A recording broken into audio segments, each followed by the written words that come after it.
Welcome to Sleeping with Sarah. I'm Sarah Albritton, a narcoleptic comedian, and this is the podcast where I interview people in my bed and we talk about sleep, comedy, and relationships.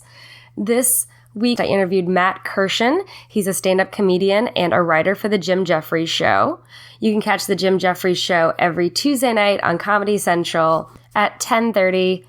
Matt also has a podcast called Probably Science that you can find anywhere you listen to podcasts. I was on episode 303 back in the fall.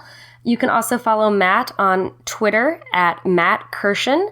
That's K-R-I-S-H-E-N. And on Instagram at Matt_Kirshen. We talked about lots of different things, what it's like to be in the writer's room for the Jim Jeffries Show, his time on Last Comic Standing, getting started in the UK, which is wildly different than the US in stand-up, and much, much more. Before we start that, though, Sleeping with Sarah is brought to you by Audible.com. Go to audibletrial.com/sleepingwithsarah to get a free audiobook of your choice. This week, I'd like to recommend Whiskey in a Teacup by Reese Witherspoon. Again, that's audibletrial.com/sleepingwithsarah. If you like the podcast, please rate and review on iTunes, iHeartRadio, Spotify, wherever you get your podcasts. And you can follow me on Instagram and Twitter at Sarah Albritton. Well, let's get started with the show.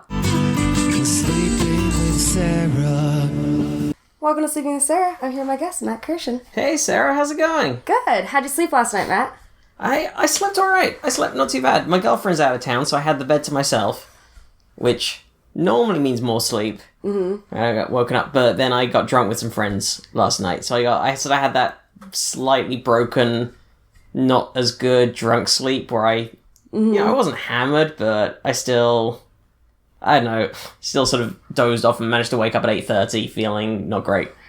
Everyone here wakes up so early. I know, I'm really not a morning person, but because I'm running on a show at the moment, so I have to be. That's like the time I wake up most days anyway, so that's naturally my body clock now. Yeah, it's very strange, because even if people go out, like, they still get up crazy early. Yeah, I don't know whether it's the brightness or... I'm not sure. The fact that so many jobs start early because of New York. Yeah, well, that's what it is for us, because we write...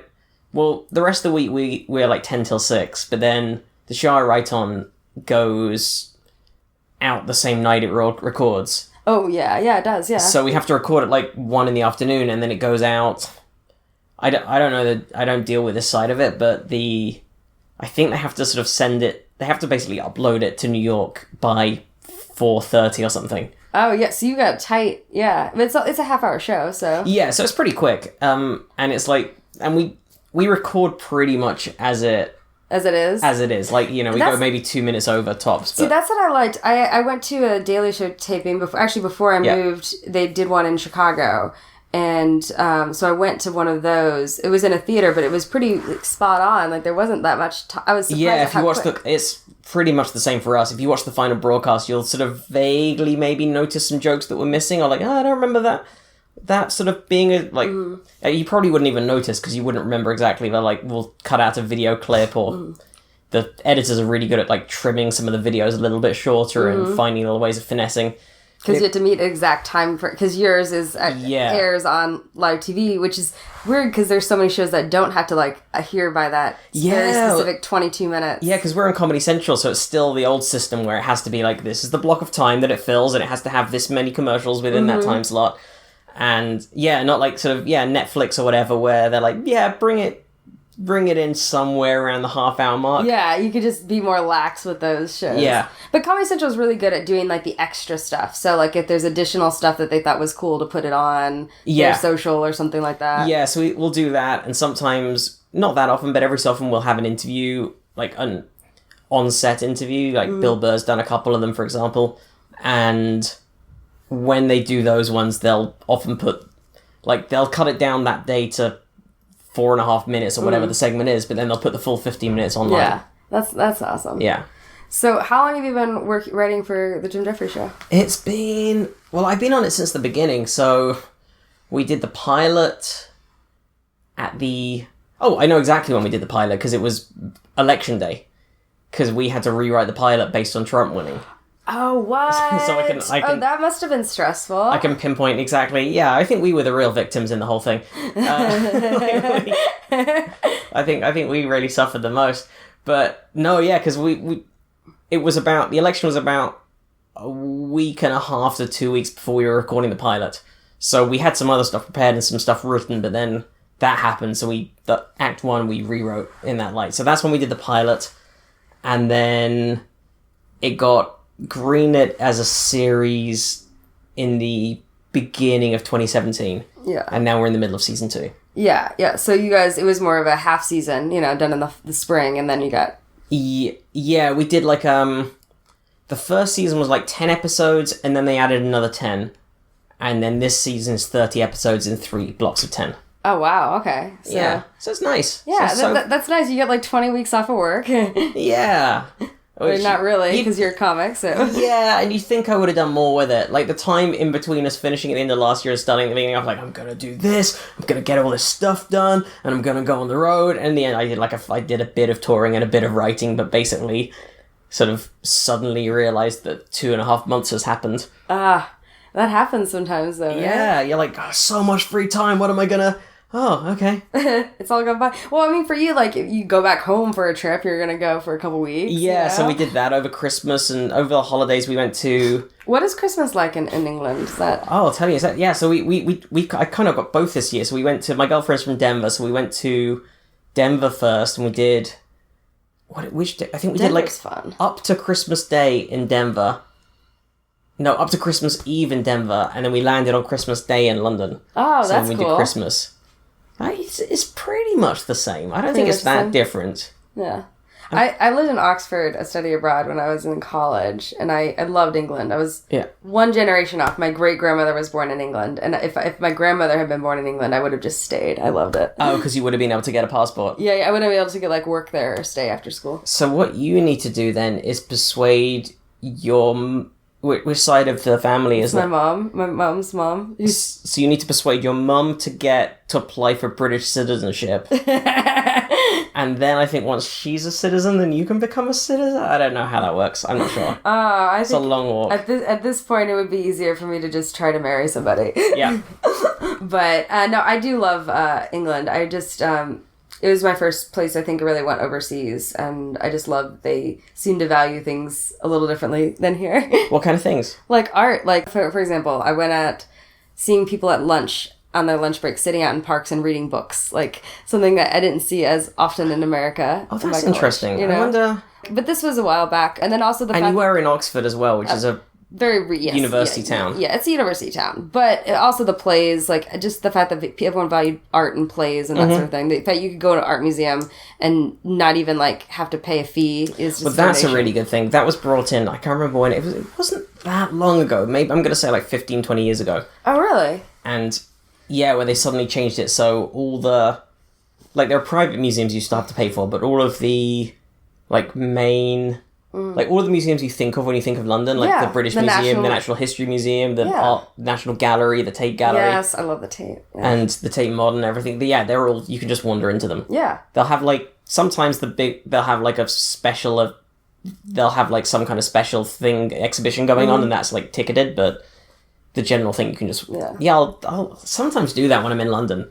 If I've got a couple of hours to spare. I mean, why not? I mean, it's awesome. I think the thing that blew me away is how old other countries are. The fact that the college I stayed at in Oxford, which is Balliol College, have been around since 1263. So the college I was staying at was twice as old as the country that I was from. And that alone kind of blew my mind. I was, it was crazy. Yeah, and this stuff was still going on, centuries ago. I wonder how old the building is, because often the door was intact, because they showed us in a tour, there was part of the door had burn marks or whatever, because people used to get burned in the square or something crazy.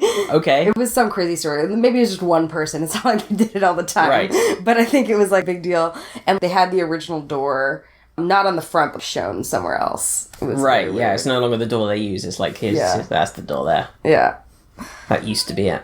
Yeah. So what part of England are you from originally? I grew up in the London suburbs. So right out, if you can picture the London tube map, top left-hand corner, right on the edge is where I grew up. Yeah. Oh, that's cool.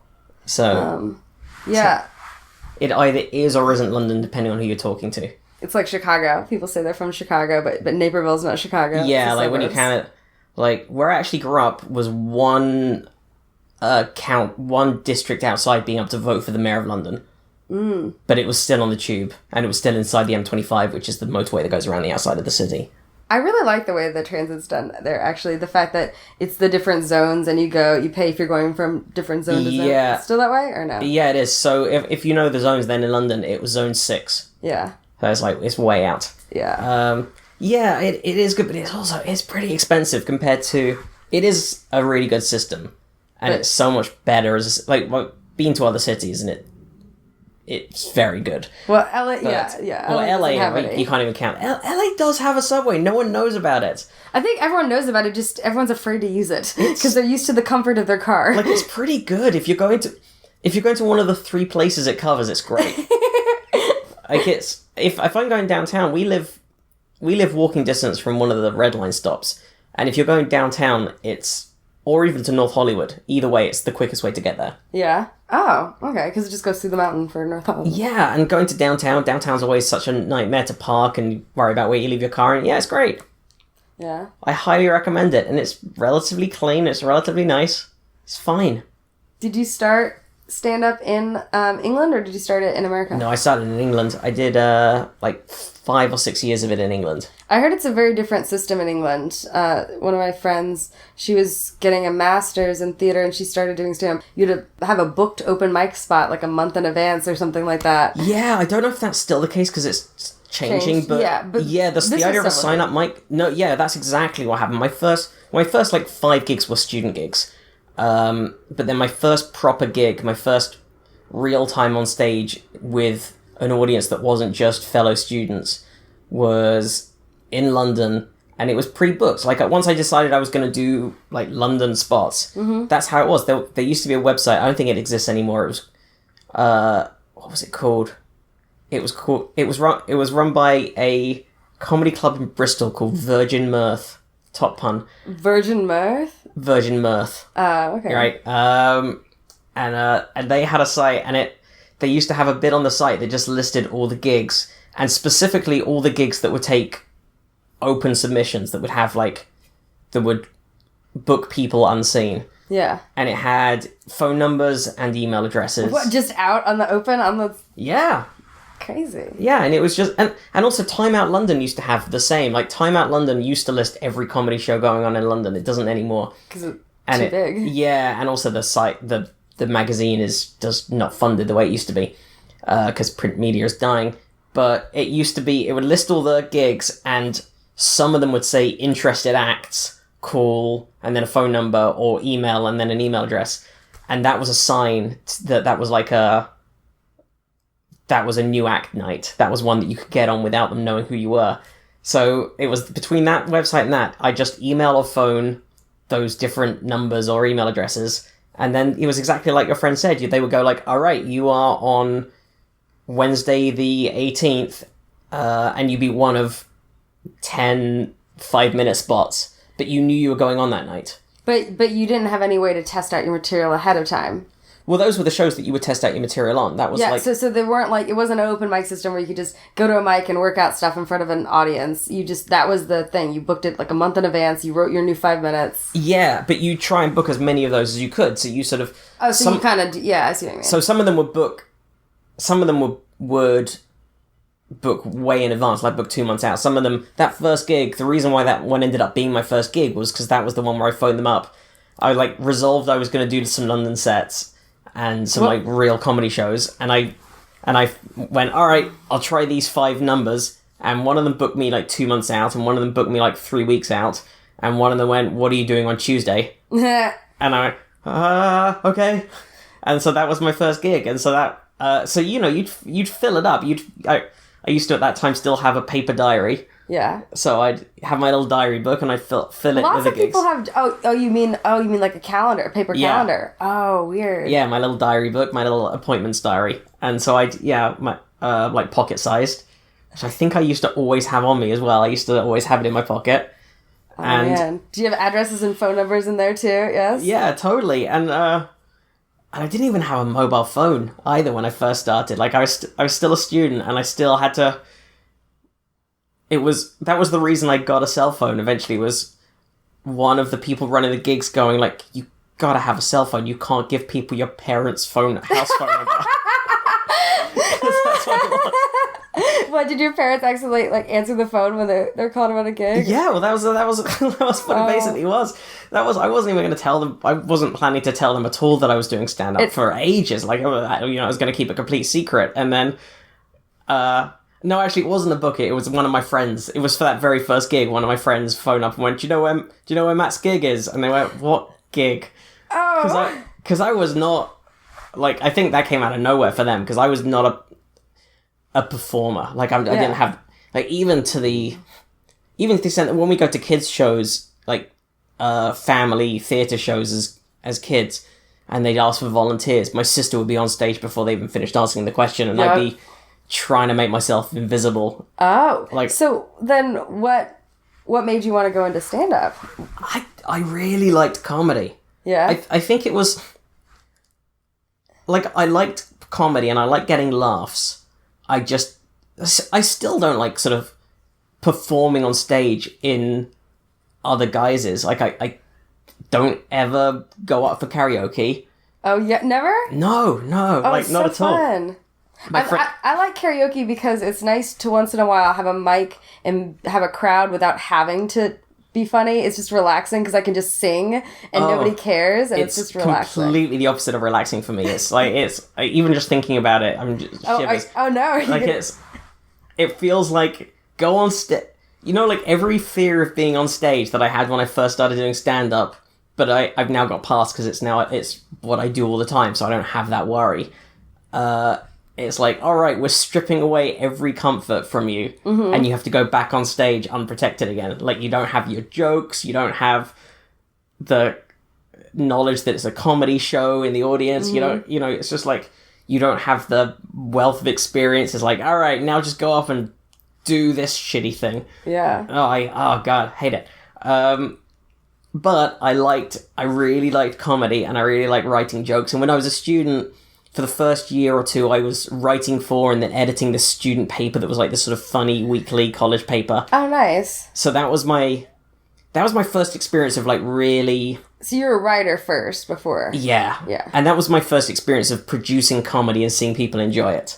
Because we'd bring it out, we'd write it on Thursday night, and we'd photocopy it, like, I don't know, 150 times or whatever in the morning, and then hand it out at Friday lunchtime. And then you'd see people reading it at lunch and laughing at your jokes. Yeah, and then laughing at jokes and, like, pointing out stuff, and you go, like, oh, this is a thing that I made, and that people find it funny, and then they quote bits at you, and I'm like, oh, I like this feeling, because I like comedy, and I always enjoyed experiencing comedy, and now I found out that I have at least some ability to produce it. But stand-up was the thing I used to like watching the most, and I nearly did a gig. Like, I nearly... So once I turned 18 and was able to go to clubs and bars. Oh yeah, because bars are 18 there. Yeah. So we'd go to, like, the Comedy Store in London, which, by the way, unaffiliated with the American one. Completely? Completely unaffiliated. What about the one in Australia too? Again, unaffiliated with either of them. Wow. So in the late 70s, two guys came to LA, saw the Comedy Store in West Hollywood, thought this is amazing, realized that the name was only trademarked in the US, and completely nicked the idea. Oh, what? Oh, that sucks. So it's completely... Fuck, that sucks. Yeah, because also, if you think about it, Brits don't even say store. Like, store is an Americanism. Shop. It's a shop. You go to the shop. Like, store you only refer to something as a store in Britain if you're talking about, like, a storeroom. Like a stock room or something. Yeah. Do you have anything in store? Or you got, Yeah. You wouldn't even say it in store. You wouldn't even say in store in a shop. You wouldn't go, like, what have you got in store? You go, like, but you'd say, like, as an expression, what's in store for you? Oh, I see. Like, what have you got going on? So even the phrase, the Comedy Store, is like, so it's like a cupboard where comedy is kept. Like, not that the comedy, the idea of like, oh, so it's a shop where comedy is sold is also weird. Yeah. But no, or you think of like the cellar. It's a cellar where there's comedy. Like at least that's like the geographic location. Like, I don't mind a cellar or an attic or anything like that, but yeah, it's like, I mean, the Laugh Factory as well is such a... Everyone's like, yes, Factory of... It is such a weird name, but yeah, it works. You get it. You realise, oh yeah, there's a comedy club. I mean, the improv has little to no improv happening inside it. There's no rhyme or reason. It is odd as well. That is odd, especially coming from an improv town. Yeah, you're Chicago. A Chicago person, right? Yeah, so everyone's like, oh, you do comedy in Chicago. You do seconds. Everyone asks as if anyone can just get on. I mean, everyone can take classes there, but yeah, they say it as if just getting on stage at Second City is like a thing that everybody does. Right. So I realised that in London. Like, I realised that quickly that I went to the Comedy Store in London and saw these shows and thought this is great, but I knew that if I did ever get the guts to do a gig, which I kind of wanted to do but hadn't admitted to myself properly, or like half thought about, certainly hadn't told anyone else. So not even your friends, you just kept it secret? No, what I do is go like, hey, let's go to a comedy show. Oh, this one looks cheap.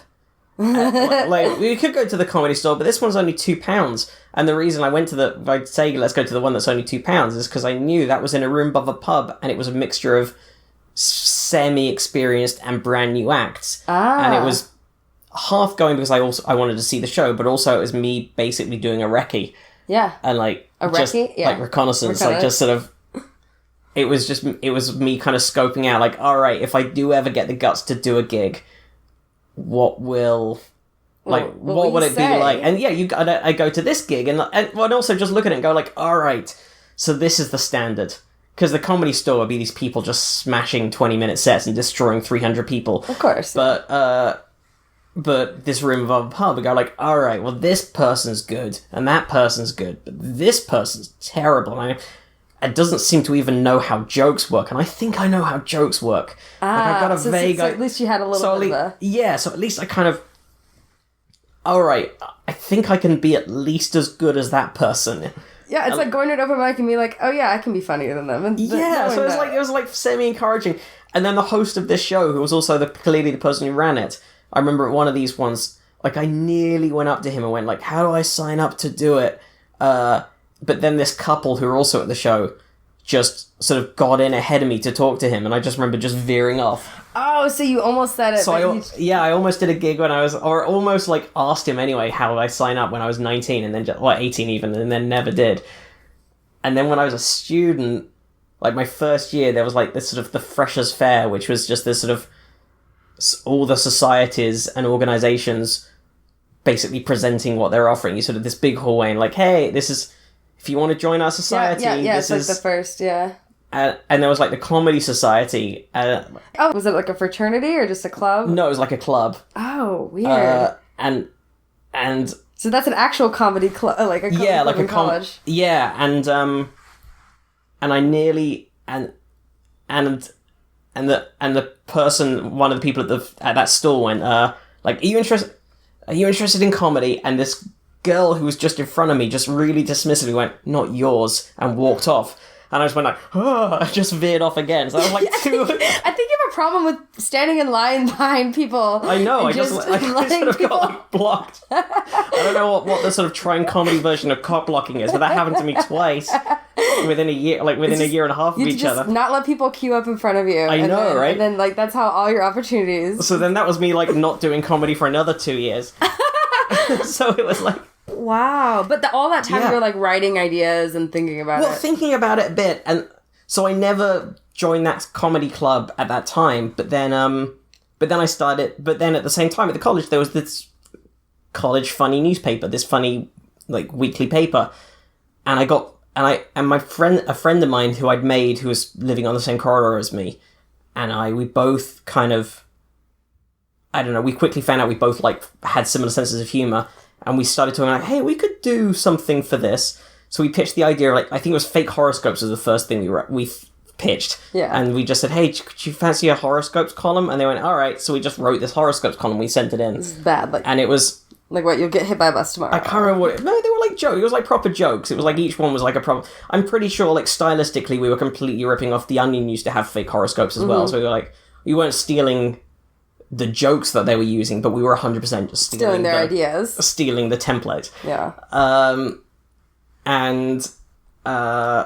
And so we pitched that, and like we wrote it up, and they thought it was funny, so that became a regular column. So we did that every week, and then we'd start getting more involved in like actually in writing funny articles and that kind of thing, and pitching stuff for the paper. But it was all like self-taught. Nobody was like, yeah. You didn't go to a class and they're like, this is how drugs. No, it was just like figuring it out. No, it was figuring it out and watching a lot of comedy, and and it helps to have a writing partner, I think, when you first start, because then you can sort of bounce things off each other. And then in my third year, which is my final year, my friend James said, hey, we went to this, the Comedy Society had this they had their first comedy show of the year. It's a mixture of stand-up and sketch. And at the end of it, they announced hey, the next one of these is going to be the Virgin show, and it's for anyone who hasn't done it before. So if you want to sign up, here's what you do. And my friend James went, I'm going to do it. I'm going to do stand-up at the show. And I knew at that point I was I hadn't told anyone that I also wanted to do stand-up, but I think people kind of vaguely knew or had a vague Yeah, I mean, if you're going to comedy every other night and being like, hey, let's all friends want to hang out, let's go see the movie. No, let's go to the comedy show. Exactly. And then and also there was a night in my first year as well where I was in my first year when we were all just having the college was arranged in staircases, so there was our staircase that had 20 different rooms. And we had a staircase dinner where there were 20 of us hanging out. And I was just being funny. I was just being really funny that night. And actual joke funny.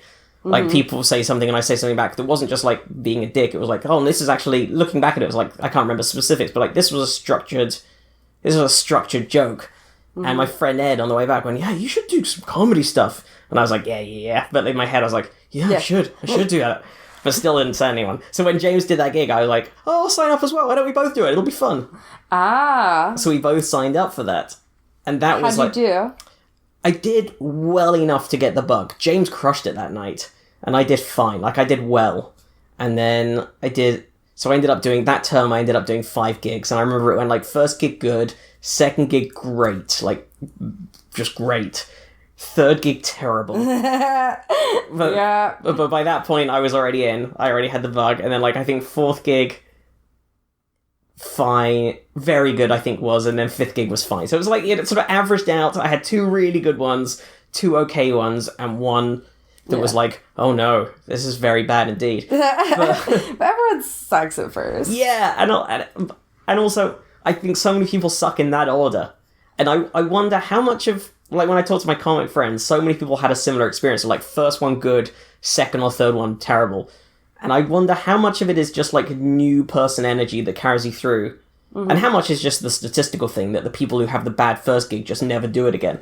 Oh yeah, I mean, well, it also depends on who's in the room. I mean, I was fortunate that there were actually a couple female comics in the room when I first did a set, so that made me feel more comfortable. They talked to me afterwards, and in my opinion, because I've been doing sketch and improv, I got maybe 1 or 2 laughs in 4 minutes, and I was that's not very good. And no, for your first time, that's not bad. Yeah. And it was just, people actually talked to me afterwards. Yeah. I don't know, I think it was also just having people that were supportive. It was just the luck of the draw. I just took the closest one to me and went to it. My first gig couldn't have been a nicer, easier first gig, because it was the college had this, the university had this small theatre that was, I think, about 120 seats. Okay. That they did all the shows in. Maybe bigger, it might be 150. But it was full, because it was... You prefer your first time performing? You performed in front of 150 people? Because also it's everyone's...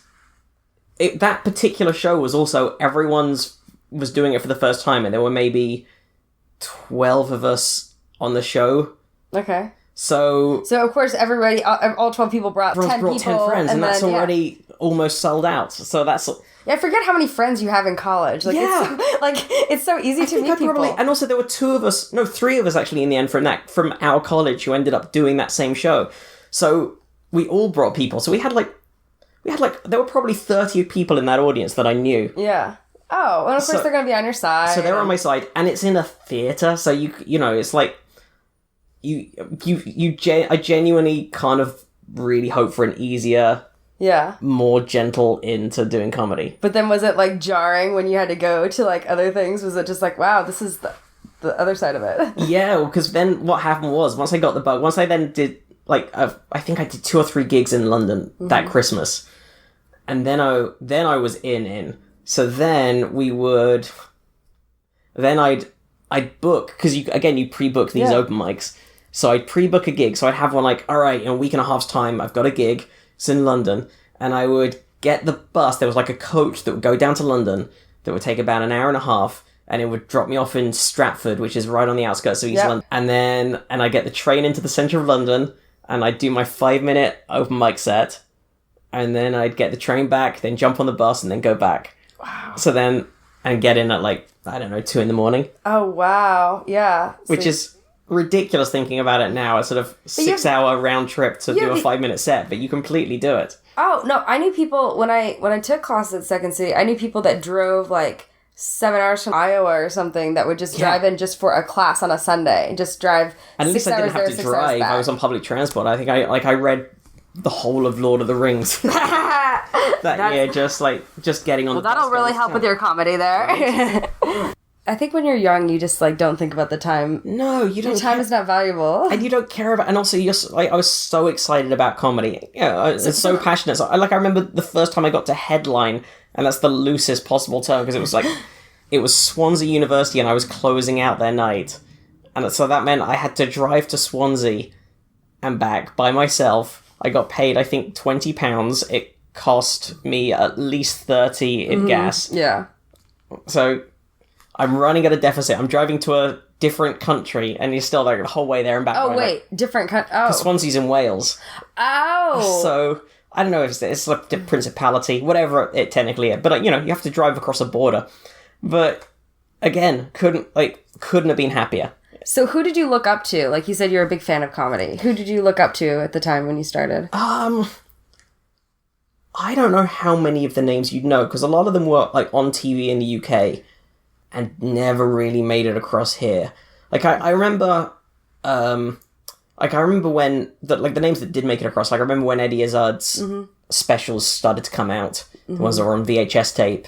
So I remember seeing those. But they weren't really direct inspirations on me as much because his style is not anything I tried to do. Yeah. So you didn't try to be like anybody else's style. You just tried to write. Oh no, I 100% was. Yeah, because you do even subconsciously, and even still to this day, you sometimes catch yourself saying something that kind of stylistically is somebody else. Yeah, I totally sometimes catch myself doing that, where I'm just like, whoa, what was that turn of phrase? That's not you. But especially if you're writing for a show where you have to write in somebody else's voice. Well, that's is that a weird balance, or? It is, or that's a different beast because, and it's so, Jim's voice is so distinctive and clear, and he has such a, I don't know, he sounds like him, and it's pretty, and I don't sound like him. Yeah, so yeah. So it's not hard for me to hear Jim's voice in my head when I'm writing for him and hear his rhythm, because he's got a really distinctive, sort of unique rhythm. So it's not too difficult for me to do that. And also, I don't think I carry... I don't actually think I carry any of Jim across when I then go and do stand-up, because it is his speech patterns are so different to my speech patterns. I don't feel like I'm doing that. But there's definitely times where I'll suddenly I'll hear myself saying something and go that's not how you would say that phrase normally, and go oh, you've absorbed either one of your friends or someone you've just recently seen. Yeah, yeah. I think everyone does that. I used to live in this house of comics, and... Who was in this house? No one you'd know. Nobody? I think so. They're all British comics. Are they still doing comedy now? Very much so, yeah. Oh, that's awesome. It was a rotating cast. This house ran for 10 years. So, I don't know, there were 15 comics who were coming out through there over the time. What? How many bedrooms was it? 5 bedrooms. Everyone sleeping in cots and stuff? Or? No, we all had our own beds. It was pretty sophisticated. Okay. Although, I forget, it's in England. It's not like here. No, but then again, there was a sofa bed as well. There were always, you'd come downstairs in the morning and find a Canadian on your couch or something. That was always happening. That makes sense. Normally Canadians. A few Australians. Some New Zealanders, no? Yeah, every so often, the occasional American. Yeah. Not as many. But, why was I saying this? Oh yeah, because we'd write together as well. We'd start writing. And so sometimes I'd hear, oh, this is Nick's inflection. Mm-hmm. I'm totally doing Nick here rather than me. So you lived in a house of comics and you guys did comedy. Did you do Edinburgh then? Because that was a big thing. Is that where the whole New Hour thing came from? Was Edinburgh or was that? Yeah, that's definitely like if you get on the festival circuit in Britain, then in Britain it all builds to the Edinburgh Festival every year, and you do so you're there for the whole month, and if you're doing a solo show, you do basically 55 minutes to an hour by yourself in the same room every night for a month. Wow. It ends up being about 22 shows in the end. And it's exhausting and it kills you, but it's great. Like, you can't not come out of it a better comic. So I did 4 of those over the years. Oh, yeah? And then, but yeah, some friends of mine have done 15 of them. And the idea is by the beginning of August, you've got a new hour. Wow. And by the end of August, it's a tight hour and it's ready to tour. So some people on that festival circuit will do that. They'll do that hour, and then they'll tour it around, depending on the size of their fan base, either little art centres and comedy clubs or theatres.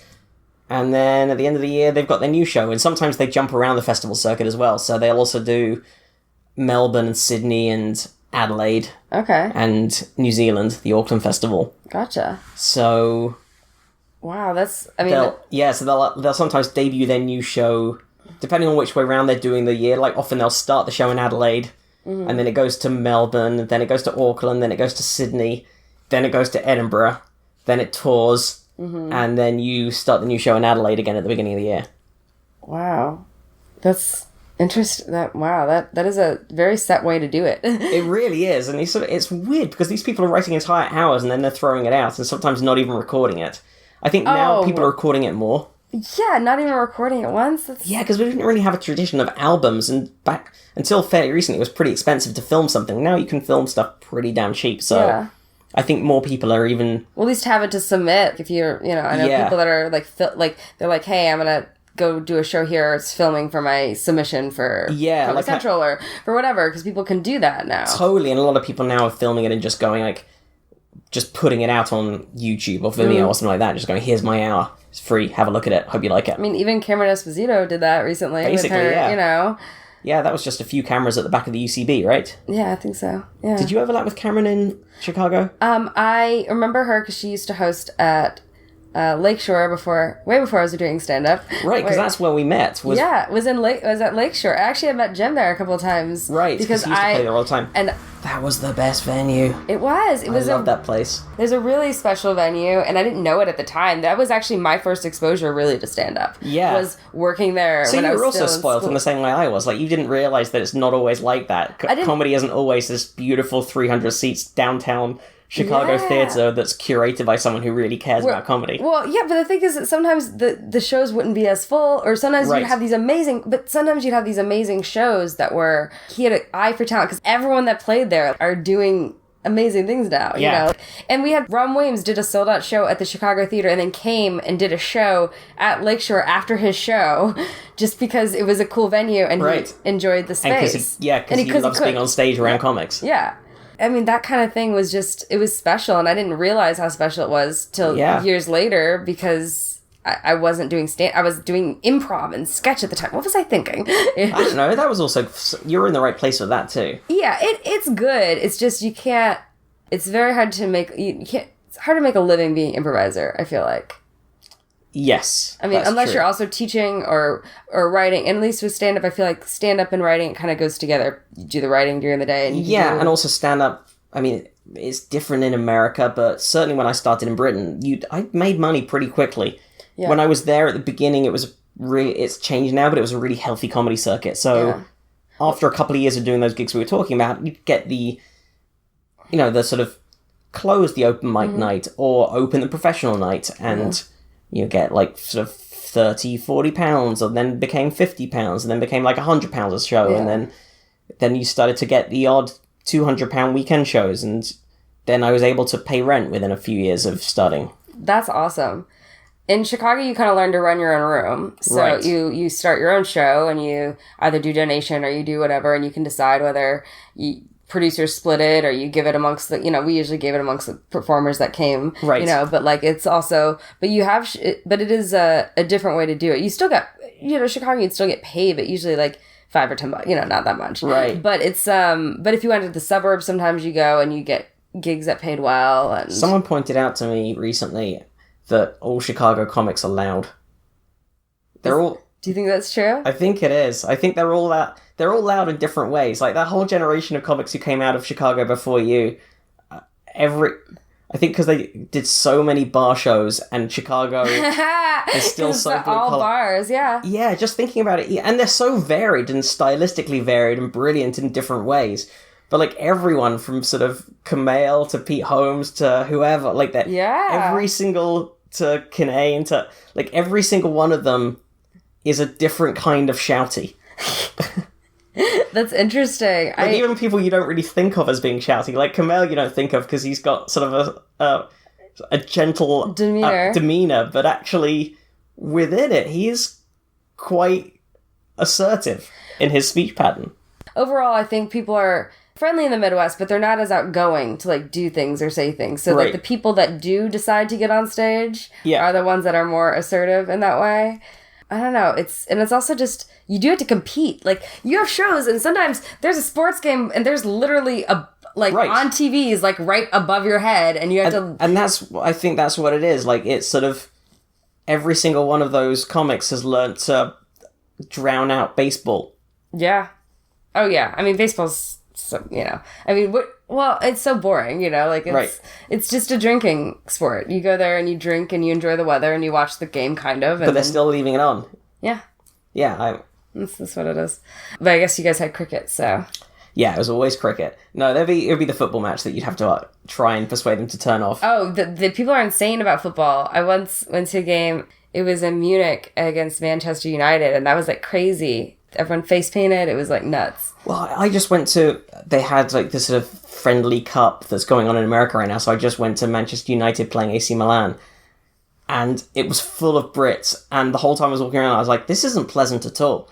Like, it was full of, like, one guy was just screaming, like, you fucking what? And you're like, we're in LA now, mate. It's not like... Like, you're acting like we're in central Manchester right now, and you're screaming at AC Milan fans, and everyone is just like, that's a kid who's just bought that shirt, and you're screaming in his face, you dumb fuck. Yeah, I mean, there's a reason why they had, like, separate entrances to the football stadiums in Europe. I don't know what it is about soccer. Like, my next door neighbor works... Do you feel weird calling it soccer now? I did just then, I paused. But my next door neighbor works for LA Galaxy. He was the one who actually hooked me up with the match the other day because they were playing at their stadium. And he said he went to a match 2 days ago, and it was... LA Galaxy was playing LAFC, which is the new Los Angeles team. Mm-hmm. So it was like their local rivalry. And he was wearing an LA Galaxy shirt, and some guy just from behind him just shoved him to the ground, just came up behind him and shoved him. And then he got grabbed by security and thrown out. But you got like... LAFC has existed, I think it's their second season. Yeah. Like third at most. How have you developed such an angry allegiance to that team already? Like, you only heard about them. They're new. They literally just existed. I think some people need to feel like they belong to something. Desperately, They hold on to sports teams as their community. It really is. Like, how lonely, how lacking in any kind of community and structure and sense of belonging are you that you had to... that you then, within like a year and a half, became so passionate about a team that you will physically assault someone who is minding their own business, who happens to be just wearing a shirt from the rival team. That's insane. Like, I'm furious. Like, I'd love to speak to that guy and just wonder, like, what was the conversation you had with yourself in your head in the run-up to doing that? Like, how many iterations did you go through before it just spiraled up into some kind of rage where you just had to shove him? Yeah, like, or what else happened that day to you? Like, did your, wife leave you? Like, what happened? What level of fury? What amount of inadequacy do you hold that has pushed you to that point? But, sometimes people will just have a day and, like, somebody says the wrong word and then that's, it's just, like, that's it. And I get that. But with sports, it's, like... Yeah, and I get it. When everyone is having their day, like, I get how much people can... I feel like that for celebrities sometimes, where people are like, oh, this celebrity was mean, was rude or was being a dick in a nightclub, and you just go like... The number of times I've been a dick, or just been having a shitty day, or just something's gone wrong, or the service has really been bad, and you're at the end of your tether, and you go like, how can you... It seems like you're doing this on purpose now. Yeah. How can you be this shit? at getting me onto this plane or whatever it is that's going on. And you have a moment, and you feel bad afterwards, and no one comes out of it looking good, but you have that moment. But because I'm not someone with my own TV series, that just flies off into the ether and is never heard of again. Well, then you just be lucky then. But it's right. But it is insane that we hold people that are just in the limelight to not, they're human still, so yes, they will get upset, they'll say stuff, Yeah. But I think that's also what's nice about being a stand-up is, like, you share your personal thoughts or whatever, Yeah, you bottle it up and go, like, fuck, I can't say this to your face right now, but I will say it to 50 strangers who don't really care about this situation, but it'll make me feel good to say it, although it won't make me feel as good as if I said it to your face, but they're going to be basically a proxy for you right now, and I wish I could say this. But also subconsciously, maybe, like, you'll see it in a special and know that joke is about you. Yeah, and then you'll feel like... yeah, like, one day you'll know. I'll teach you to push ahead of me at this spaghetti restaurant in downtown Michigan. So, did you... Michigan's not a city, but you know what I mean. Yeah, Detroit or anywhere. Somewhere in Michigan. What brought you to the States? Was it stand-up? Was it just like... Yeah, no, it was Last Comic Standing. Oh, yes. I did season 5 of that. Season 5? Nice. So that was 2007. And their gimmick that year was they're going international. Yeah. So they went, like, they did auditions across America, but they also did Montreal, Sydney, and London. Ah. And I knew someone who was helping to organise the London auditions, and all the Brits were sort of wary of the show. We hadn't seen it, and Brits were more wary of that kind of stuff in general. So yeah, because you couldn't really just watch it on the internet then. No, exactly. It was pre... there were... I think BitTorrent did exist then, but it wasn't really the same deal. It wasn't certainly like... what it is now. Prevalence of you can watch almost anything at any time. And social media wasn't a thing. I don't think... They might have been Facebook, but yeah, that's bad. I don't think they're even... I wasn't on Facebook at that time. Or if I was, it was, like, really restricted to, like, just the people you were actually saw university with or whatever. Yeah. I think I might have... Oh, you know what? No, I think I was on MySpace. I just joined because I remember I'd get MySpace messages after doing it. So I was on MySpace. That was the social network. Oh, man. But yeah, I didn't really know about the show, and everyone's kind of wary, but they went, look, they're doing this show, and the audition's in London. You should give it a go. So I went down there, and it went well in the morning, like in front of the 3 people, and I got the call back, and I was all nervous suddenly, because I was like, oh god, this is actually serious now. Because what you do, like 2 or 3 minutes, and then you do another... Yeah, I can't remember how long the set was in the evening show. It was maybe 3 minutes. Maybe 4 tops.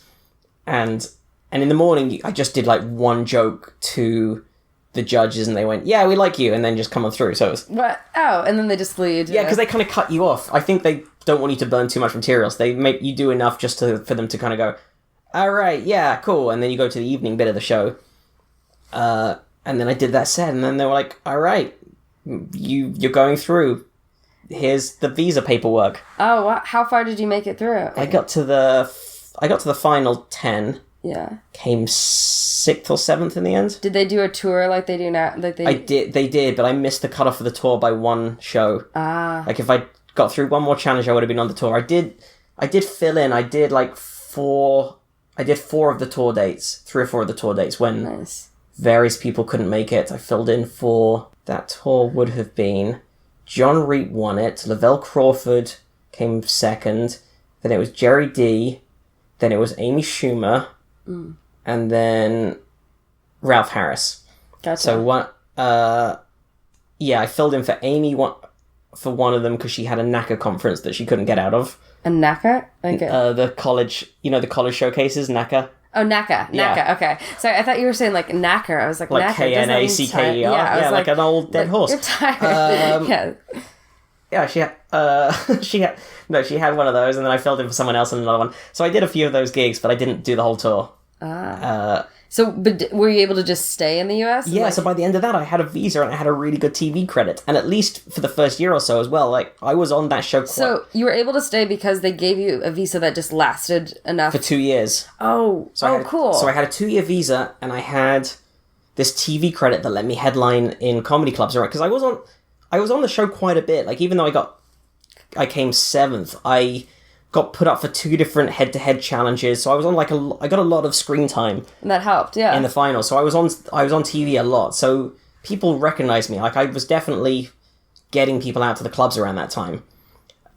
Just from that show. So then I was like, well, then I just kind of stuck around, and I renewed my visa, re-upped it, and just kept doing stuff. Oh, nice. So that just worked out. Because I know that that's a hard thing. I've known some people that have had to come, to stay or not. It's never fun. Like, nowadays, if I renew my visa, I'm pretty confident it's going to go through, because I've got precedent and I've got more TV credits than when I last did it. But you also have a job for writing for a TV show. Yeah, so it looks like it should be... It should be a slam dunk, but I always worry. Like, every time I renew it, I always have that panic that it's not going to go through, or... Yeah. Because you never know, because it just has to land on the wrong person's desk on the wrong day. Same thing, like, that person's having a bad day. Oh, man. That's... It's not like a... It's still up to a human's discretion, or a couple of humans' discretion. I'm sure if it gets rejected, you could appeal it, and it would probably go through, but... They've still got to look at your stuff, and you present them with all this information about who you are, and all these press clippings and credits and resume and letters of recommendation and everything. But they could still look through that and go like, I don't think he's a big enough deal. Yeah. I don't think he's He's being legit. Yeah, because you've got to sort of prove that you are... The type of visa that I have is called a alien of extraordinary ability. I know. Really? Yeah. That's sounds like something out of a superhero thing. Doesn't it? Alien of extraordinary ability? That's funny. So, you've got to prove that you're not taking work away from any Americans. That's you've got to prove that you are a unique person who deserves to have this post. Oh. So, yeah. And so you have to prove that every time. Until you decide to I don't know. To do the green card and then citizenship. But but it means that what I do now is I send in the same packet of stuff as the previous time, but with more stuff in there, because you're only adding to it. So there'll be some more TV things, and there'll be some more press clippings, and there'll be some more. So that's why every time I feel like I'm probably gonna get it, because they approved it the previous times, and I've got more stuff now. Yeah. But you never know. They keep changing immigration laws and everything. Does it make you nervous? Yeah. Yeah, absolutely it does. And also right now, particularly with the government as it is. Who the hell knows what? They're going to just come in one day and change all the rules. Yeah. They're just going to decide, all right, this is now how it works, it's different, and everything that I previously had is invalid. That is a little scary. Yeah. But what's interesting is that at least you can share point of views of your scaredness or however you feel about everything on the show you're writing for. It's political, so you can... Yeah, it's fun to be able to have that mouthpiece, or if you're angry about something in the news, you can go let's see if I can make Jim be sufficiently angry about it as well, so then we'll talk about it. See, the anger comes out that way. Yes. Yeah, you got to convince Jim that it's something that's worth covering. But is it separated from monologue writers and bit writers, or how does? No, it's all.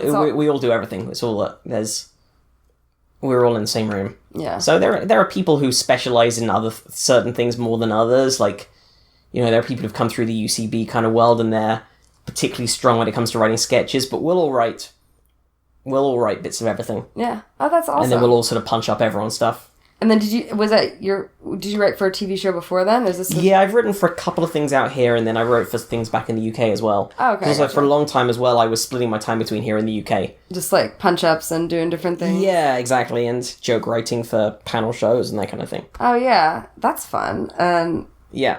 But I like it. I mean, like we said before, I think stand-ups are either writers who learn to perform or performers who learn to write. I like that. And I'm definitely the first category. Yeah. I totally had to learn how to be on stage. I hadn't been on stage since a school play when I was 13, and even then I had 2 lines, and then before that it was the nativity play when I was 7. So who were you in the nativity play? I was the second shepherd. Ah. No, hang on, wait, was I second? No, I was the second king. I was one of the kings. One of the kings. Yeah. And then I was second servant to Macbeth. I'm good at being the second of something. You're always good at being the second in line behind people. Yeah, exactly. Very good at second. I'm a solid 2. But I completely had to learn how to be on stage. That first gig that I was talking about in the theatre, my friend Peter afterwards went, "Yeah, that was good. Well done. But, if you do another one of these, look at the audience. Because I was just, like, looking down. I think I was looking at just one person in the front row or the second row. I, like, fixed, like, the second row, and he was like, look around to the other rows. Yeah. Look, even if you can't see where people are, look where people are. Like, okay. And then 3 years later, I did sketch stuff for the first time. Ended up in this sketch show that went up to Edinburgh. And the first one of those shows we did, the first preview at this little London theatre, this little fringe theatre in London, Rohan, the director, went, yeah, Matt, when you're in a sketch with someone, look at the person, not the audience. I was doing the opposite. Yeah. I was so used to being a stand-up by that point. I was just, like we were in the sketch together, but I was just, like, facing out at a right angle, just delivering every line to the crowd. Yeah, exactly. And they keep trying to move in front of you, so you're exactly. and you keep pushing. Both of them were actors, and they're just, like, trying to physically block me, like, move me in place, and I'm just delivering it like a monologue where there's someone standing just 3 feet to my left. I'm just waiting for the lines. See, for me, I acted most of my life, so being somebody that was just myself on stage was hard. Yeah. And that was just like, oh yeah, this is vulnerability. They try to teach you vulnerability in acting school, but it's very different versus... No, I know what you mean. I'm the exact opposite. I'm the other way around. Yeah. It's completely... Like Well, I'm comfortable now, but it's just like that change when you first go. I'm still so much more comfortable being on stage as me than being on stage as a character. Even times, when I've done sketch stuff, when I've done character stuff or acting, I'm still so much happier if I can just be me talking, even if it's improvising, even if it's off the top of my head, just give me an audience and introduce me as Matt. Yeah. Hey, this is Matt. He's going to chat with you for a bit. Yeah, Matt's going to chat to you for a bit, and he's going to say his own words in his way. I'm still so much happier. Yeah, that makes sense. Man, but you like LA, you've been here. You never lived in New York, just LA? I spent some time in New York. I wrote on a panel show that was there for a month and a half a couple of years ago, so it was the summer before last. Mm-hmm. Was it? Yeah, it was the summer before last. So that was my only time. I loved it. I really liked it. I don't know if I could live in New York for long periods of time, but I really have fun. I love the stand-up scene. And I started in London, so I knew that. I loved that. Get on a train, do a gig, walk to another gig, get on another train, go and meet your friends, go and do a third gig. Mm-hmm. That's what I started out doing in London. Yeah. So it felt like home. It felt comfortable. That's good. That's very cool. And then so you just moved here. Yeah, I mean, you just moved to a new place here. Yeah. And is your girlfriend in comedy at all, or no? Yeah, but she's on the other side of the table. So she's an agent now. And when I first met her, she was a development exec. She worked for a network. Gotcha. That's interesting. To work with somebody that's, like, in the decision-making part that can get, Yeah, well, I don't know. I don't know how much of... Occasionally she'll tell me about stuff. It is useful sometimes to have that. But also, I think it works just because... I think it's nice to be dating someone who is in the same world, but not directly on the same path. Yeah, because you don't want that competition. Yeah, we're not competing. There's no risks of sort of jealousy or annoyance or, we're never doing the same show together. But at the same time, she gets it. And sometimes we're in the same place. Like, we've been at the same comedy festival together, me as a performer and her as industry. Oh, well, that's cool. That works out. So it's nice to have that kind of thing. So it's nice to know that as she knows a lot of the same people, she's in the same world. I don't have to explain how things work to her, because she gets it. You don't have to be like, hey, I can't talk to you all night, I have to talk around, Yeah, that's another good thing as well, where she's like, she's very good at, she's very good at, you can drop her into any situation and she's fine anyway. Yeah. But also she gets it sometimes, and also sometimes she knows the people better than I do, so she's able to go like, this is who this is. Oh, so that helps you out a lot. Like, yes. And also people like her, so that's also useful. She's likable. It's handy that she's someone that people like. God, if she was like sort of hard nosed, oh shit, she's here. But no, everyone loves her, so it's great. So well, that's good. No, I get to be the second most popular person. You in the second again. Number two. Well, they're in there. No, I think it's always interesting to find out what works for different people, because there's some comics that date, there's some people that are, like, completely, like, no one near the industry or versus... Yeah, and I think it's completely what works for you, and, who knows, I years ago dated people who dated comics, and it was fine, But it didn't end up being a long-term relationship. I don't know how that would have been. And I've got friends who are in couples who are both comics, and I've seen that. I know that's like with a few people, but not like a ton. yeah, and in a couple of cases where there's a real imbalance in success, and it still works. Yeah, if it works for them, that works. It's just I always just think it's interesting as people are trying to go towards this thing where like comedy is like the most important thing in your life. It's like people that have to understand it's okay being second to that or whatever. Totally, and I've had that situation before with another relationship, which was all around an unhealthy relationship in general.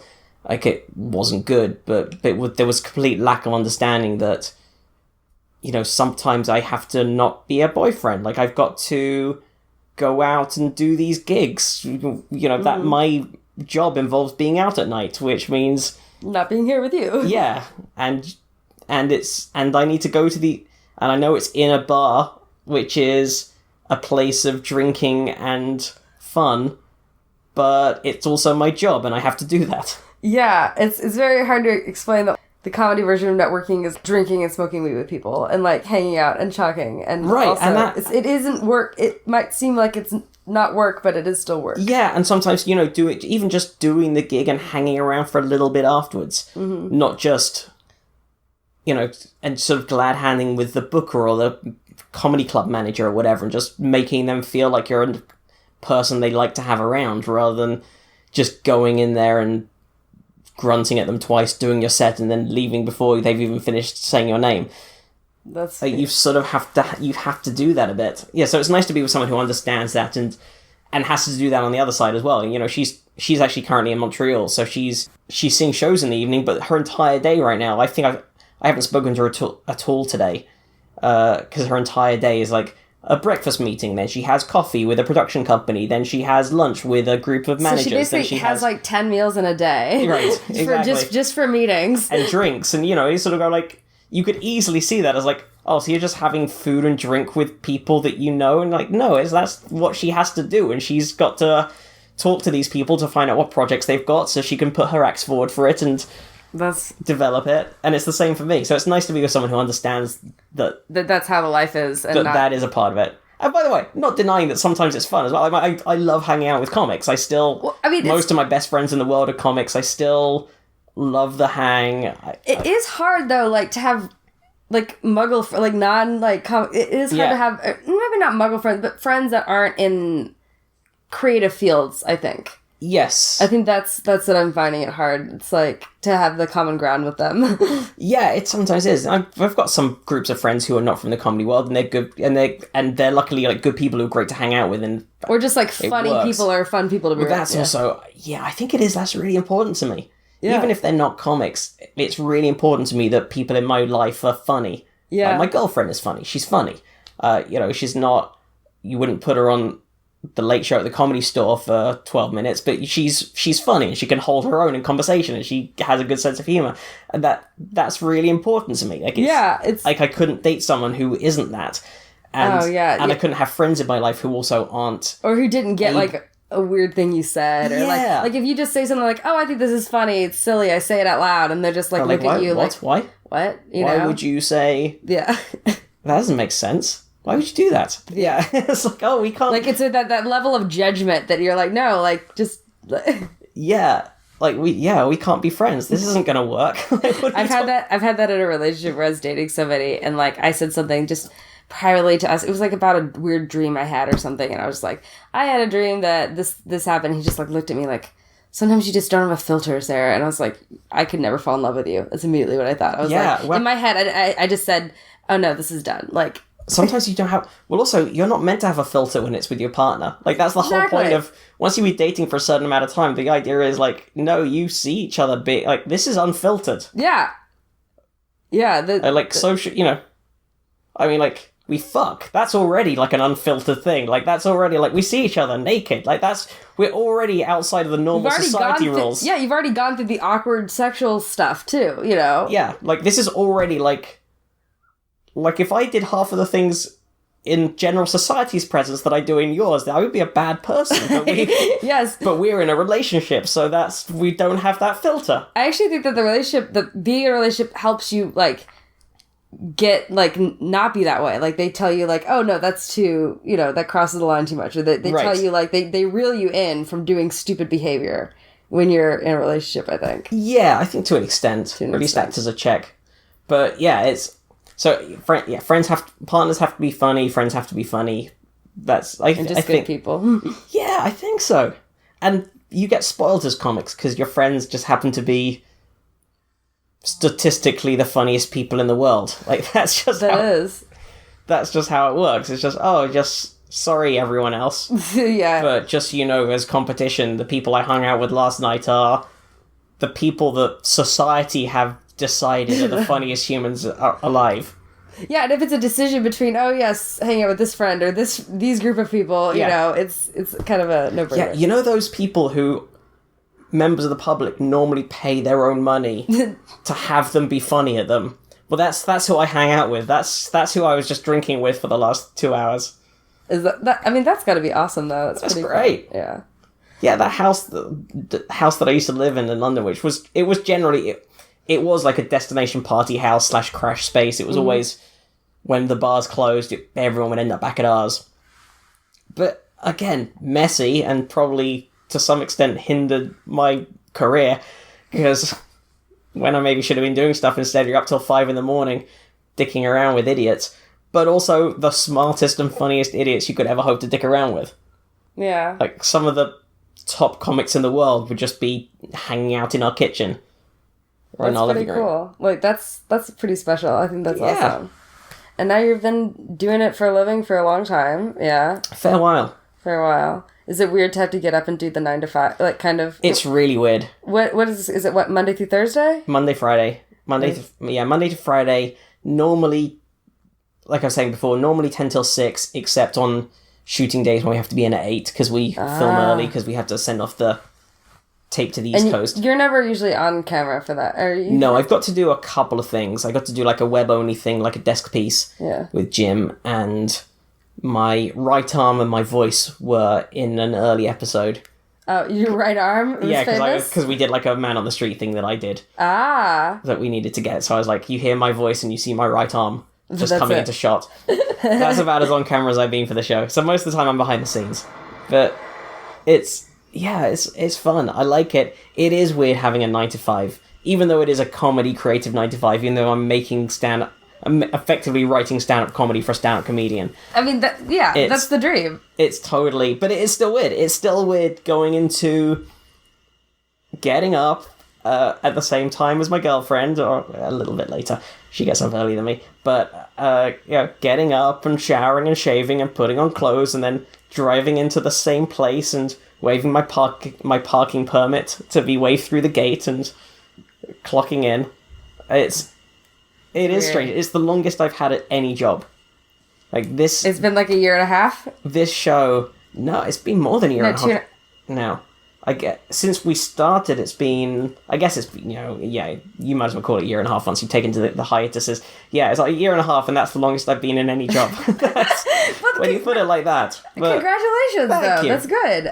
But the thing is that you don't have to, because you've been able to tour and do comedy and kind of have your own business in that way. It is nice. It's a lovely situation to have. And it's weird not being a freelancer in the same way. It's weird being contracted to a specific place and going like, well, this is the boss, this is the guy who's in charge of, this is the executive producer of the show, and... These are the kind of things you're going to write about. So this is what I got to do. Do you find that you can't talk about stuff, like, as much political stuff in your stand-up because you write about it? You feel like it's... Not really, and every so often, if I pitch an idea and it doesn't get taken, if it gets shot down in the room or just doesn't make the edit or whatever, it just doesn't bite... Then I go like, oh, maybe I'll have that. But I think actually at times it makes me less inclined to talk about politics on stage. Yeah. Just because you do it so much. Yeah, when I read about it every day and I have to write about it and you just get so sick of it that by the end of it it's like, I want to talk about anything but Trump when I stand on the stage tonight. Oh, yeah. I mean, that's kind of where I'm at. I was just like, I don't... I want to distract from that and not think about it as much. Having said that, I currently have a Trump bit, but but I try to avoid it. But you know what? Even if I'm talking about the same stuff as Jim, I'm still talking about it from a British perspective and from a me perspective. And is that I weird? I guess it's Jim's a foreigner as well, so we both have the foreign thing, but we're still... But I think that's so interesting out of some of the late night ones, because you got Trevor Noah, you've got John Oliver, a lot of you foreigners. have Jim Jeffries, you got a lot Sam of... B's Canadian. Oh, you're right. Yeah. It's so interesting that so many of those hosts are not American. Yeah. I just think that didn't realize how many there were. Yeah, I don't know now. I don't know how... If there's any reason for it, or if James that's just how it Corbin, works. too. That's right. Yeah, Corden's Brit. Is that everyone? Is that 6? Yeah. That's a lot already. That's a lot out of... But also, there's a lot of late night shows. Yeah, but still, like, that's probably maybe half. Yeah, you might be right. Maybe half? That's... Well, then, on the other side, you got Fallon, Colbert, Kimmel. Conan, Kimmel, Seth Meyers. Seth Meyers, and then you got, like, the new late night shows. You got, like, Michelle Wolf. That's 6 and 6.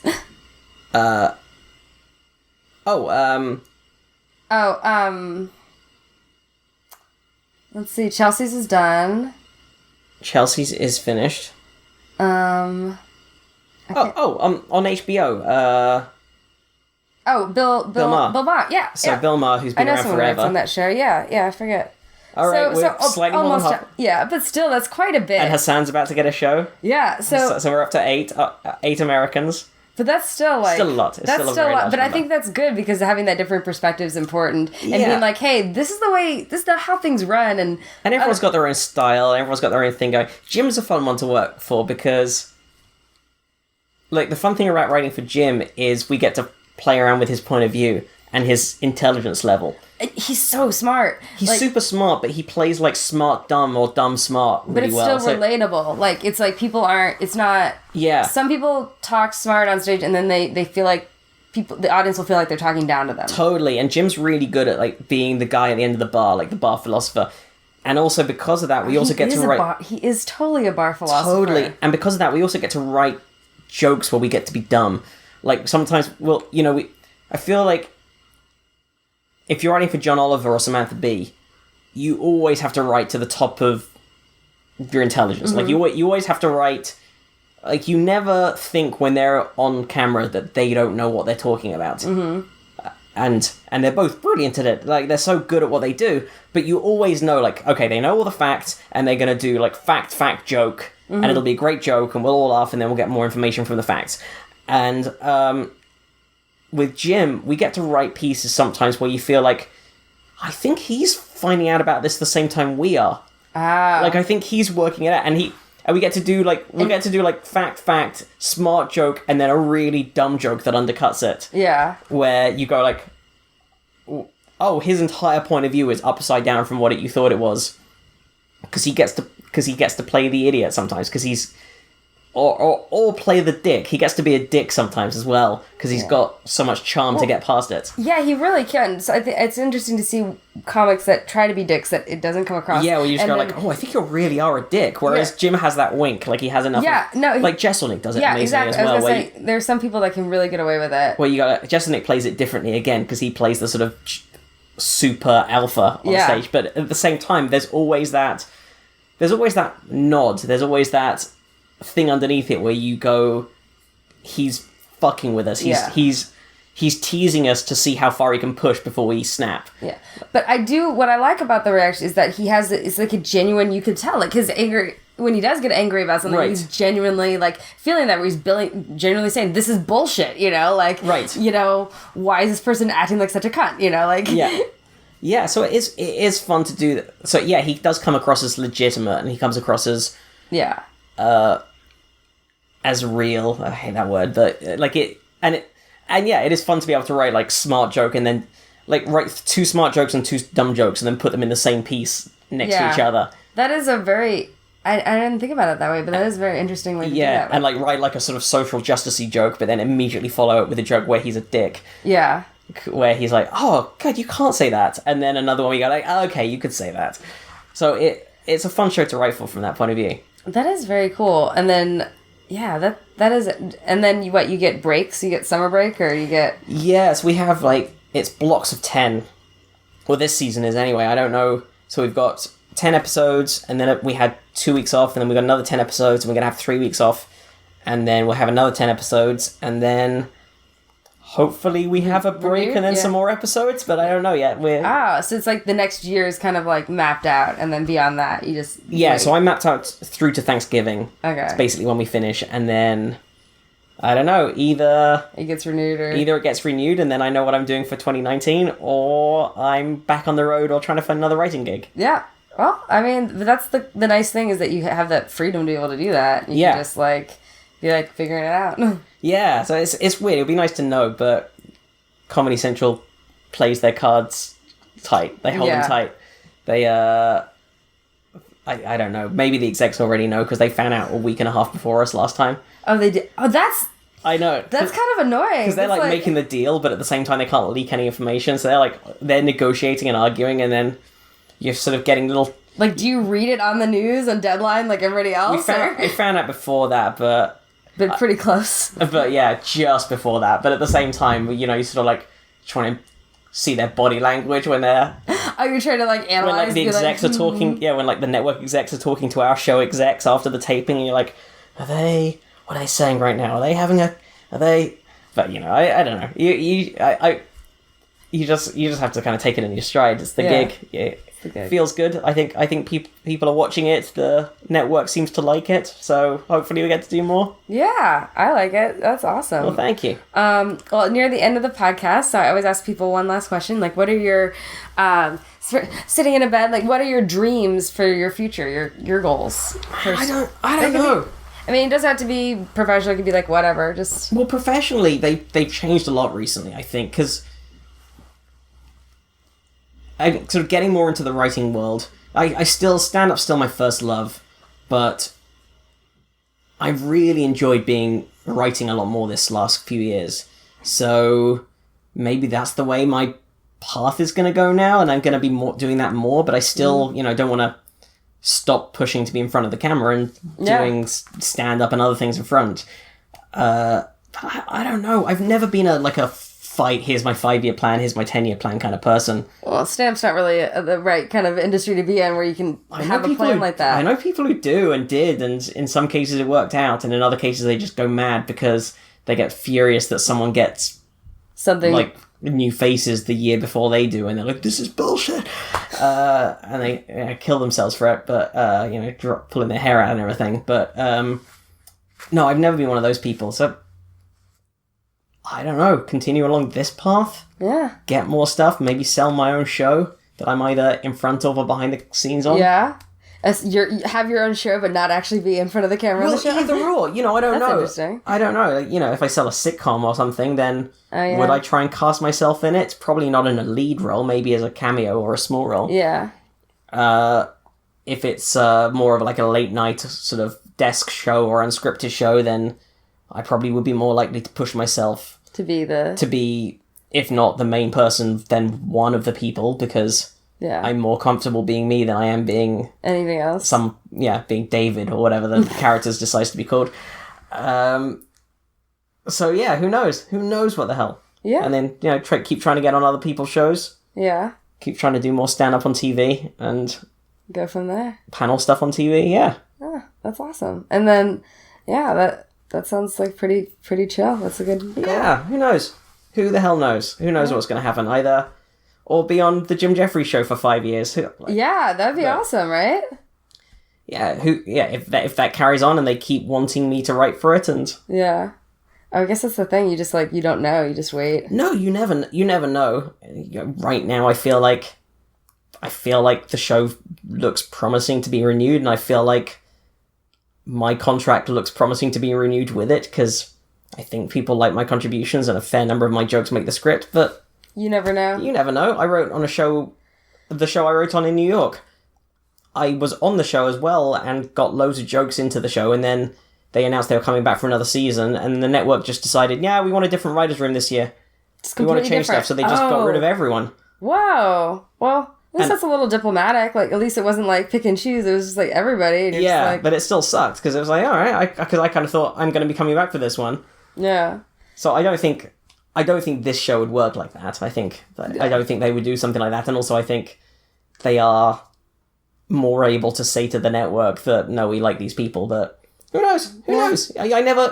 I've learned to not get too cocky in this business. Yeah, I think that's a very good thing to have that, like, humbleness. Yeah, I hope so. Although you always have that arrogance underneath it. It's a very weird mixture. Comics have this, I certainly know I have this absolute mixture of arrogance and insecurity. Yep, I think so. Where you're like, which I think you sort of have to. It's a very weird, insecure job to do stand-up, but at the same time, to sort of be able to stand on stage in front of hundreds of people with nothing but a microphone takes a lot of cockiness. Mm-hmm. But to need to takes a lot of insecurity. Yeah, I like that. That's interesting. And yeah, I think those two competing factions go on in my head all the time.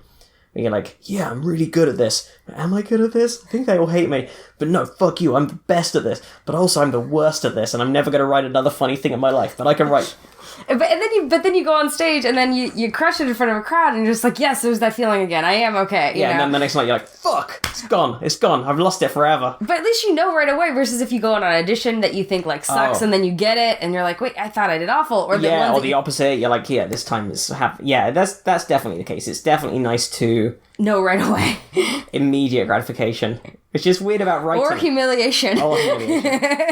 That's the weird thing about writing rather than doing stand-up. That is something to get used to, is you send off your jokes, you sort of send them through, and then the head writer picks the favourites. So you all just write separate, and then you... Yeah, well, we have different things we do. So we write our scripts, and then the head writer collates them, but then we have, like, sessions where we gang on jokes, where we're like, we need all punchlines for this, and then we all gang together. But then you send it off, and it gets printed up in the script, and we do the run-through in the morning, the rehearsal with just us, and then we edit it, and then we do the show in the afternoon with the audience. Just once with the audience once, yeah? Yeah. And they'll retake flubs, but basically run it through. And then that's when you get to find out if you're right. It gets weird. You write all week, and then on the Tuesday at around 1 p.m, you find out if you're right or not about what you thought was funny. Wow. Yeah, that's interesting. That's a long time to wait. It's a weird thing. It's weird. And, I'm always nervous about my jokes. Like, if there's one of mine that's about to come up in the script, I'm like, is it gonna work? Is it not gonna work? Yeah, is it gonna bomb? Is it gonna work? Yeah. Interesting. That's very cool, though. You have a very fun job. I like it. Yeah. Well, thank you so much for doing the podcast. Thank you so much for having me. I always end by saying good night. So good night, everybody. Good night. Thanks for listening to Sleeping with Sarah, where I slept with Matt Kirshen. Be sure to check out his podcast, Probably Science. Follow him on Twitter at Matt Kirshen and Instagram at Matt_Kirshen, and watch The Jim Jeffries Show on Comedy Central. If you like the podcast, please rate and review on iTunes, iHeartRadio, Spotify, and Google Play. We're brought to you by Audible.com. Go to audibletrial.com/sleepingwithsarah. I'm releasing a new podcast each week, so please tune in to find out who I have in bed with me next. Thanks to Josh Bryant for the music, and if you want to find out more, please go to sarahalbritton.com and follow me on Twitter and Instagram at Sarah Albritton. Until next time, good night.